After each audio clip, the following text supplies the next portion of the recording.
Hey guys, welcome back for more Legacy of the Void casts. My name is Magnet, and today let's look at Puck versus Fear. An interesting game played here in Legacy of the Void. Puck, of course, kind enough to send over his replays, so if you want to watch him play live, check out his stream, which should be linked here in an annotation here in just a second. And once again, unfortunately I don't have a good observer interface ready to go yet, considering it is very buggy in Legacy of the Void, but we'll still make this game interesting for you guys, see what these guys want to do, and kind of see how TVP is, or PvT, depending on however you want to look at it, is shaping up right now. So, obviously we've talked a lot about resource changes, stuff like that, and how much it can impact the game, but we're kind of seeing what I've noticed a little bit early on, and that is that Terran can often go for gas first, and still get their barracks at a fairly normal time. So this is definitely going to be a gas first opener here from Fear. Likely going to be into Cyclone, considering they are very strong against Protoss. Puck, on the other hand, going just basically Nexus first. So it's the first time I've really seen these two builds clash on this stage before. And even in previous iterations of Heart of the Swarm, gas first would always lead into Factory as opposed to something like Reaper. So you don't really see this type of interaction in previous iterations of StarCraft either. So this is also a super fast second gas. So I think undeniably this has to be for a Cyclone, but we'll see if it goes into anything else. I don't think anything else would make too much sense with the second gas being this fast, so we'll figure out what these guys are doing. Puck coming into the base right now, and we can obviously see what he sees the barracks finishing up. And I'm not sure how familiar these guys are with all the timings yet. I know when I play it feels really weird as far as trying to figure out when the barracks are supposed to be finished on any given interval.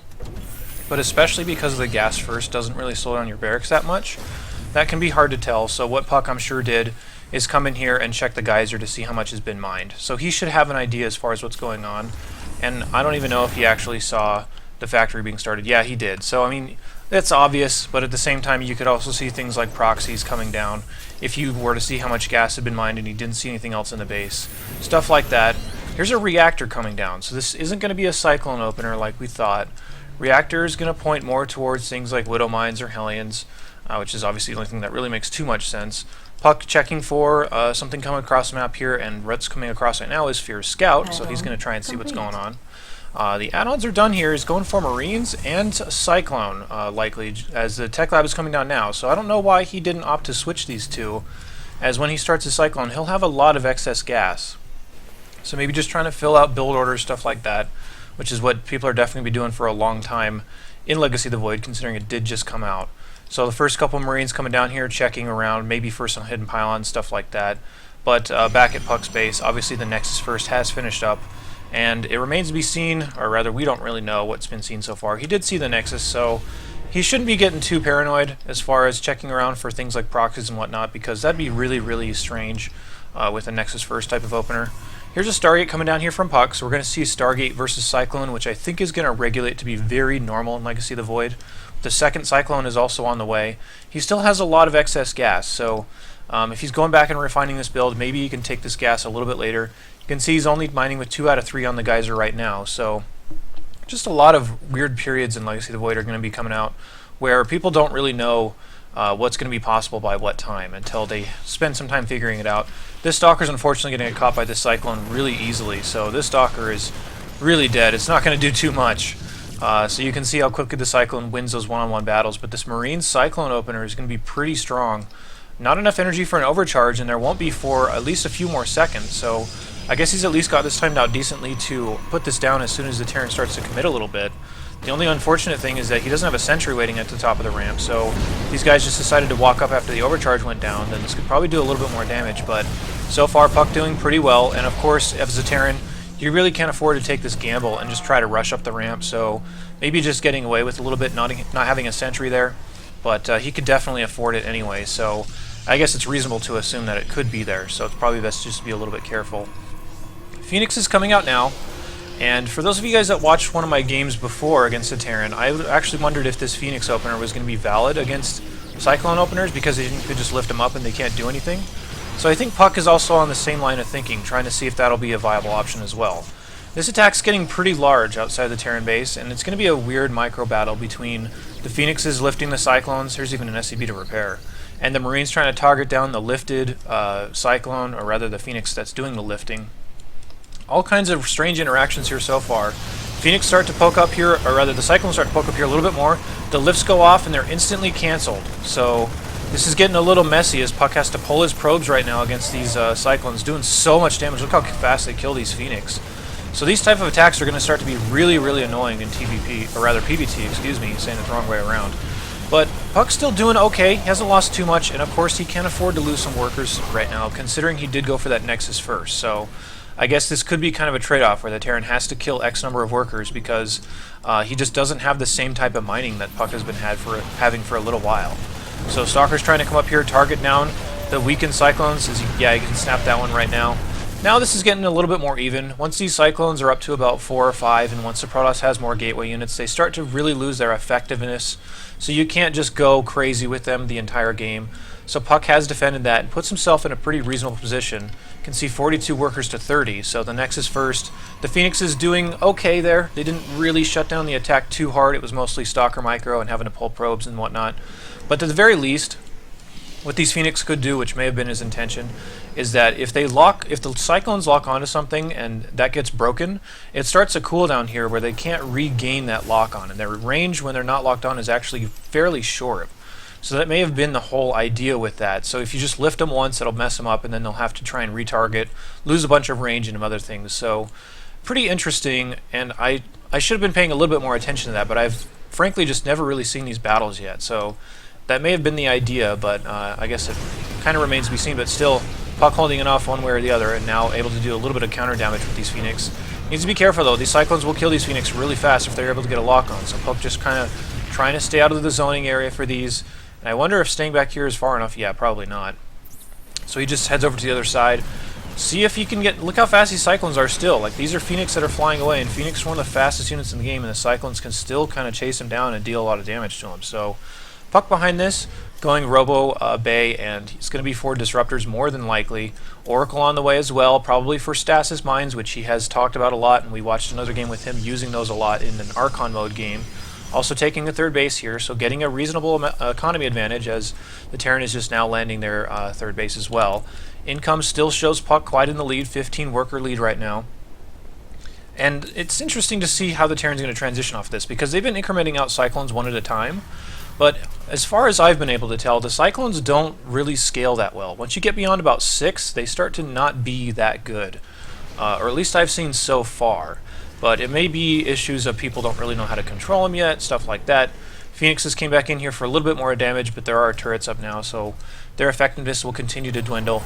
And of course you don't want to keep overcommitting too hard to these Phoenix, because there's only a finite number of Cyclones, and making up to like 6 and 7 probably wouldn't make too much sense, because you still have big Marine armies and stuff to stop. The big thing that's really behind right now, though, is the stim is super late. So if Puck actually knew how far behind the stim was, he could take a lot of liberties and be really greedy. Because Terran, with this many Marines, really can't afford to start getting on the map unless they have stim, combat shields, and medevacs. And he has basically none of those right now. Armory on the way as well, so this is starting to get weird. Could very easily be for +2/+2, so I guess I shouldn't read into that too much. Probably not going to be seeing anything weird like Thors or Hellbats mixed in, but I guess it always is a possibility. Oracle is just setting up these stasis field traps once again. You can see these are on autocast, so we'll have to pay a little bit of attention to those. Looks like the front one isn't, so we're going to see a lot more interesting decision making being made with these stasis wards here in the future. I keep wanting to call them stasis mines, but that's too similar to Widow mines, so I have to start programming my brain to say wards. But I think what's going to happen with these is you're probably going to set some of these on the side to catch drops, and they're probably going to be on autocast, and considering there's not much you can mess up if you're just trying to catch medevacs. But the ones that are straight ahead, you probably have things like observers out in front, and you can keep these off of autocast, so hopefully you can get big detonations and have plenty of vision and warning. As you can see, this is Puck's vision that he should be able to see if something is moving across the map right there. And the obvious combination with this are the disruptors. So if you can just stasis a big army and then land a giant disruptor hit, then you get really great trades, all for the expense of some sentry energy and some time on your disruptors, which is almost free. So you can get some pretty absurd trades here, kind of the same way you can get good trades with Baneling landmines. So you have to wonder if Terran will start just scanning around the map like they do against Zerg, or bringing a Raven or something. So that will kind of remain to be seen, but still some interesting little changes that you can see in Legacy of the Void already kind of starting to come up. Templar Archives on the way, still putting out disruptors one at a time. Let's take a look at the Terran unit composition right now. It is about 8 disruptors, or not disruptors, cyclones, excuse me. A lot of Marines here. The Marines still don't have combat shields, so he definitely needs to make sure he gets on that, which he is researching right now. So you can see how really late all this is. It's the 4th base coming down, and the Terran still doesn't really have any overly decent avenues of aggression right now, but we'll have to see how that all works out. The Marines coming forward, and this is why you definitely want to keep these things off of autocast. And you can see, even when I had this highlighted, Puck had the presence of mind to turn this off, because if the Marine comes forward, he can actually trip this mine, or rather this ward, and waste it. So if you notice there subtly, Puck actually did right-click that, turn off the autocasting so the Marine wouldn't set it off. And that'll be something that you can start to try to punish Protoss players for doing if they have a bunch of mines on, or rather wards on autocast. I need to stop saying mines. Jeez, it's so tempting. But you'll notice all these things are off autocast, so these little random Marines moving around aren't going to trip him. He won't waste his energy. He'll still be able to use that. May also lure the Terran into a little bit of a false sense of security where they think, you know, I walked a Marine around here, nothing detonated. May still be a lot of people that don't realize that these can be turned on to manual casting, so they may think that if nothing got tripped when they send a unit out there, then there obviously must be nothing there. But we're seeing a little bit more normal stuff for PvT starting to be included. As the Storm is coming up, the Colossus also coming up, which will give him a little bit more long-term damage and kind of being able to hold a big blobby fight. But it looks like some scans are coming forward. The Disruptor comes forward. This is so bad. Oh my god, this Disruptor. Disruptor just wasted everything.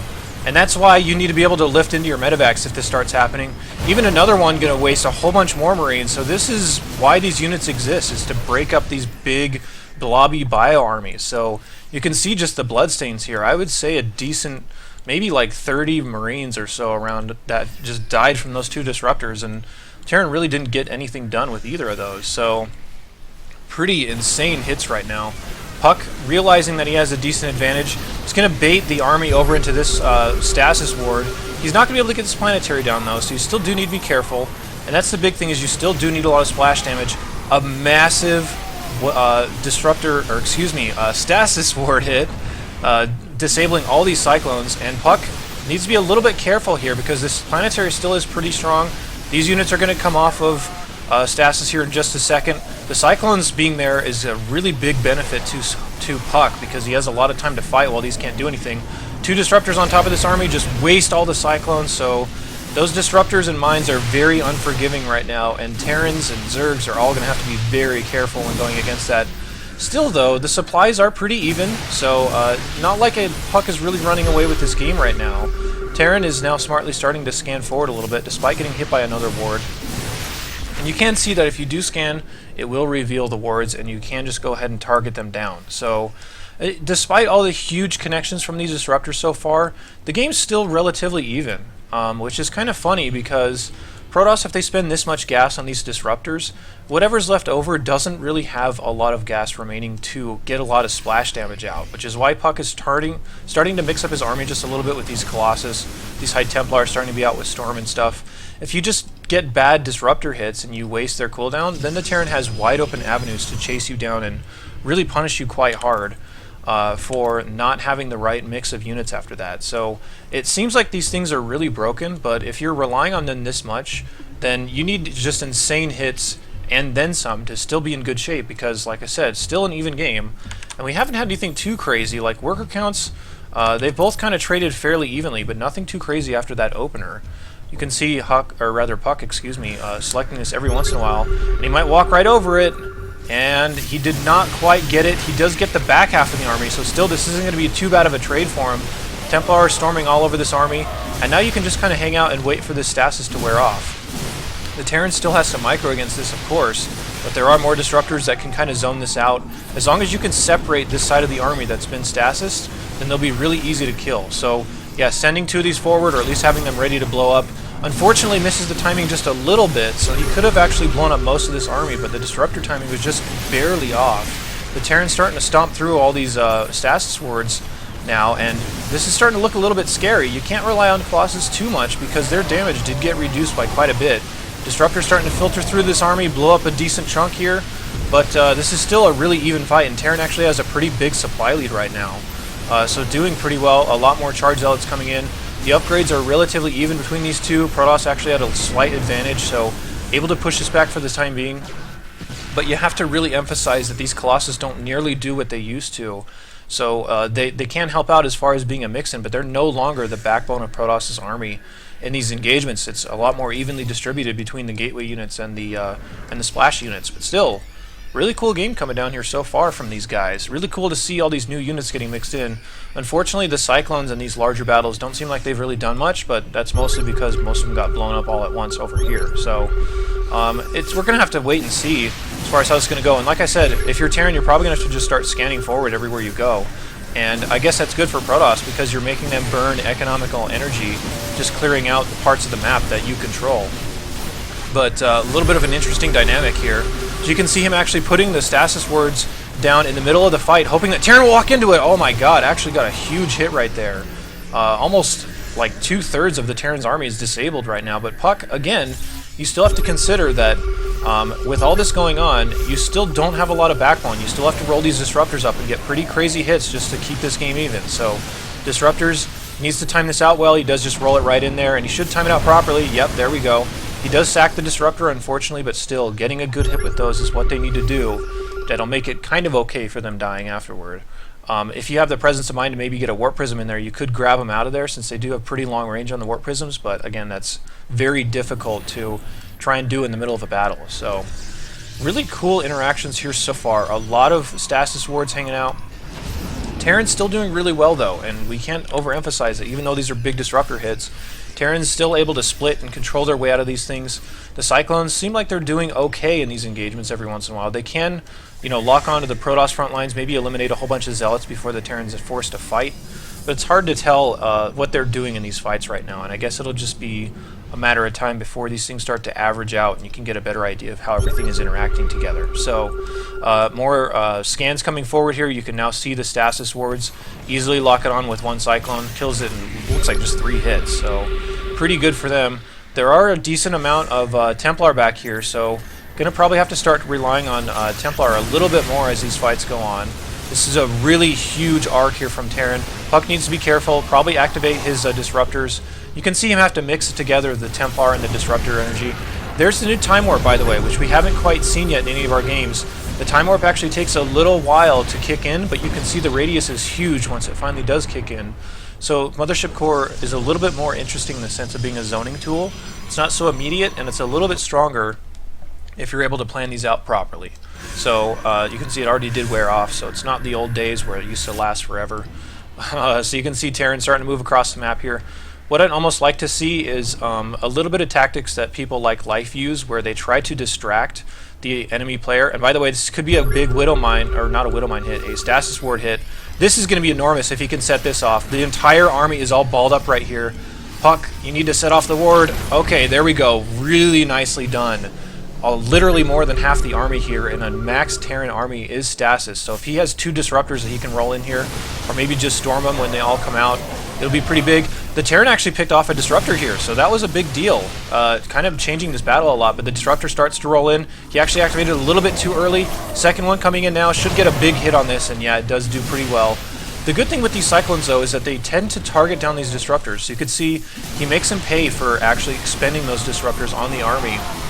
Still a pretty big fight here. Cyclone's actually doing really well, and it seems like Cyclone mixed into bio armies is actually going to be quite a thing because they're really efficient with their range, able to really force Protosses into bad situations. Another okay disruptor hit, trying to plant a couple of stasis wards behind the army are these oracles. Not the greatest hit there as well. Protoss starts to engage, but look how orange and red the Terran army is right now, so these Zealots are going to do a lot of work. Tripping another mine was the Terran army, and that could be a cool little thing that we could see is trying to prevent the retreats from Terran. But now Puck has a pretty big advantage in this game after winning that fight, and mostly it came down to the fact that the Terran just stuck around for a little bit too long when they were on too low of hit points. So kind of a crazy game here so far, but hopefully you guys are definitely enjoying what's going on here. These Marauders get a get out of jail free card, and they trip and fall right into another jail. So that's unfortunate for them, but it looks like they still should be able to escape as Puck's army is on the other side of the map. 2 disruptors at a time now, so double Robo Disruptor is what the production is for Puck. I don't know where his second Robo is. It's got to be around here somewhere. But yeah, he's making these things 2 at a time, trying to get the best hits possible. But I really like this Cyclone plus Bio army. It's really cool how the Cyclones can be locked onto the important things, and it's mostly Disruptors that I've seen them killing so far. Terran again having to drop a lot of scans just to be sure they don't walk into big mine hits. Disruptor says, alright, I've had enough of this, tries to chase him down. Terran just runs away, so the Protoss also just runs away. Not too big of a consequence for either side there, only the Disruptor cooldown being the biggest factor. Terran, I guess, also did waste a lot of medevac energy by having to stim here. And here's a big time warp going off. Disruptors rolling in as well, Zealots buffering a lot of the damage. Disruptors getting to the back of the army, and this is where it can start to get problematic, as those Disruptors really just wasted everything, and Fear just says GG and well played. That was a really cool game. Really making use of a lot of cool tools, and showing us how PvT is going to look in the very near future. So it looks like the composition was Cyclone plus Bio with these slightly nerfed Marauders versus Oracle Stasis, Disruptors, mixed in Colossus a little bit. These Colossus obviously still do have a lot of kills, but that's because they're mostly alive for the entire game. Their attacks have gone down fairly substantially, but it's nice to see a little bit better army balance between the damage distribution, such as Zealots and Stalkers getting a decent amount of the damage put out instead of just the Colossus basically doing everything. So really cool game there, guys. I hope you enjoyed that. Subscribe to my channel if you want to see more of that stuff in the future, and big thanks to Puck for sending me these replays. You guys can check out his stream at twitch.tv/Puck, and that's Puck with 2 Ks. So check it out there. And let me know if you have any questions or any comments on the game that you saw or anything with Legacy of the Void Beta. I'll do my best to answer it, maybe make some videos if you guys have specific things you want to see. So yeah, check it out. Thanks for watching. I'll talk to you guys later.